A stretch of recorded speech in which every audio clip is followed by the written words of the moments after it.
कर्मचारी भविष्य निर्वाह निधी संघटनेच्या सदस्यांना आता त्यांच्या खात्यातील 100% रक्कम काढता येणार आहे। केंद्रीय विश्वस्त मंडळाच्या बैठकीत हा मोठा निर्णय घेण्यात आला। अत्यंत महत्त्वाचा आणि मोठा निर्णय। पीएफ मधून आता तुम्हाला 100% रक्कम काढता येणार आहे। कागदपत्र सादर करण्याची आवश्यकताही नाहीये। अपडेट्स घेऊयात आमचे प्रतिनिधी शिवाजी शिंदे यांच्याकडून। शिवाजी, अत्यंत महत्त्वाचा निर्णय म्हणावा लागेल। पीएफ मधून थेट 100% रक्कम काढता येणार आहे आणि कागदपत्र सुद्धा सादर करण्याची आवश्यकता नाहीये। निर्णय झालेला आहे। मनसुख मांडविया यांच्या अध्यक्षतेखाली काम बैठक झालेली आहे। या बैठकीत हा निर्णय घेण्यात आलेला आहे। जवळपास पीएफ मधून 100% रक्कम काढण्याचा निर्णय घेतला आला आहे आणि ही रक्कम कोणाला काढता येणार त्याचा क्रायटेरिया पण ठरवलेला आहे। तुम्हाला आधार कोण असेल, शिक्षण असेल, सहन असेल, घरात विशेष कारणांसाठी काढता येणार आहे। शिक्षणासाठी 10,000 लग्नासाठी 5,000 रक्कम काढता येईल। हे दावे लगेच मंजूर केले जातील।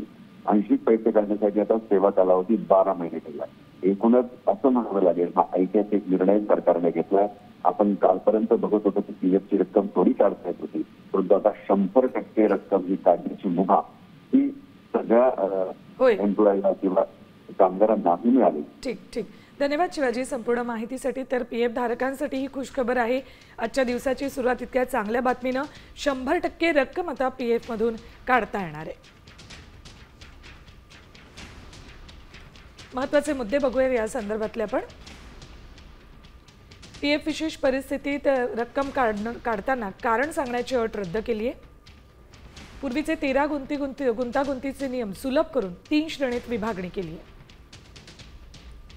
आवश्यक गरजा, गृहसंबंधी गरजा, विशेष परिस्थिती अशा 3 श्रेणी असतील। शिक्षणासाठी रक्कम काढण्याची मर्यादा 10, विवाहासाठी 5 वेळा वाढवली आहे। ईपीएफओकडून आगाऊ रक्कम काढण्याच्या मुदतीतही बदल केला।